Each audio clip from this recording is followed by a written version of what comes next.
Assalamualaikum warahmatullahi wabarakatuh. Pada kesempatan kali ini saya akan menjelaskan terkait tema Islam dalam penerapan ipteks dan fikih air. Ipteks memiliki ruang penting dalam Islam dalam mendorong pencarian ilmu pengetahuan, pengamatan alam, dan perkembangan teknologi yang bermanfaat bagi manusia.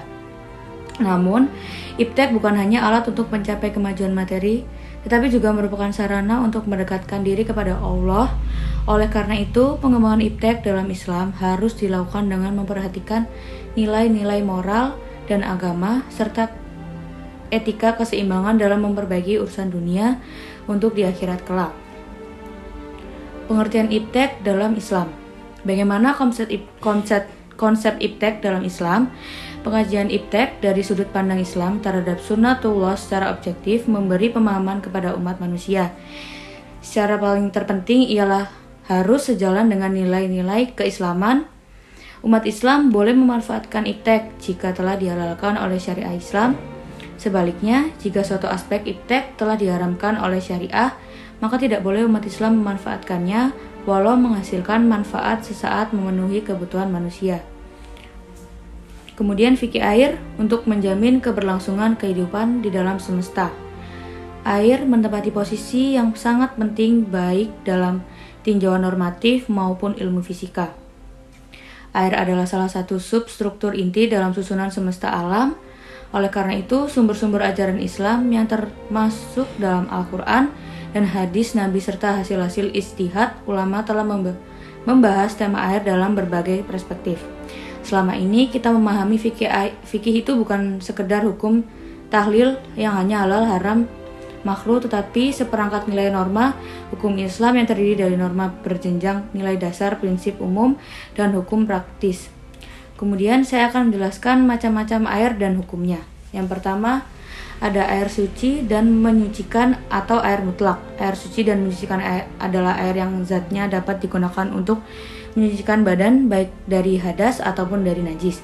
Air yang termasuk dalam kategori ini sering disebut oleh ulama fikih dengan air mutlak, yaitu air yang secara alami turun dari langit atau bersumber dari dalam bumi. Terdapat 7 macam air yang masuk dalam kategori air mutlak, yaitu air hujan, air laut, air sumur, air sungai, mata air, air salju, dan air dari hasil hujan es. 7 jenis air tersebut dapat digunakan untuk bersuci selama tidak ada pengaruh yang menyebabkan air tersebut berubah. Misalnya, tercampur najis tertentu. Dari Abu Sa'id Al-Khudri radhiyallahu anhum bahwa Rasulullah SAW bersabda, sesungguhnya hakikat air adalah suci dan mensucikan, tak ada sesuatu pun yang menajiskannya. Dikeluarkan oleh Imam 3 dan dinilai sahih oleh Ahmad. Kemudian yang kedua ada air musyammas. Air musyammas adalah air yang dipanaskan di bawah terik sinar matahari dengan menggunakan wadah yang terbuat dari logam. Selain emas dan perak, bisa dari besi atau tembaga.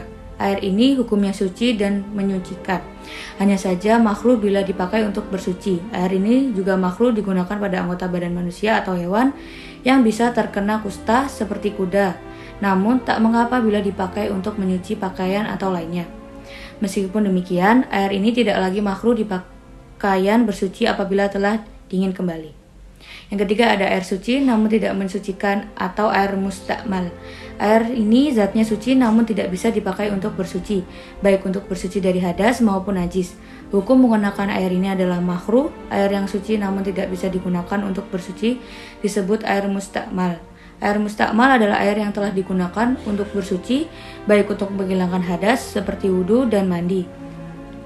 Selain itu, air tersebut tidak berubah dan tidak bertambah volumenya setelah terpisah dari air yang terserap oleh barang yang dibasuh. Air mustakmal tidak bisa digunakan untuk bersuci apabila tidak mencapai 2 khullah. Sedangkan bila volume air tersebut mencapai 2 khullah, maka tidak disebut sebagai air mustakmal dan bisa digunakan untuk bersuci.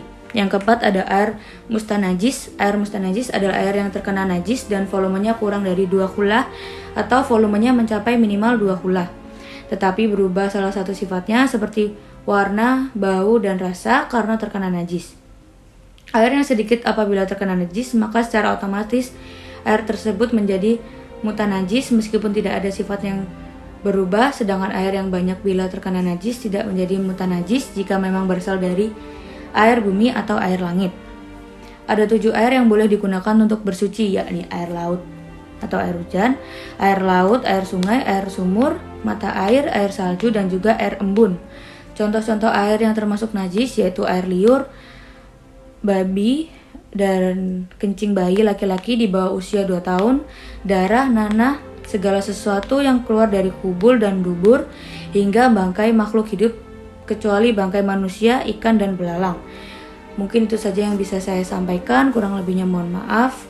Wassalamualaikum warahmatullahi wabarakatuh.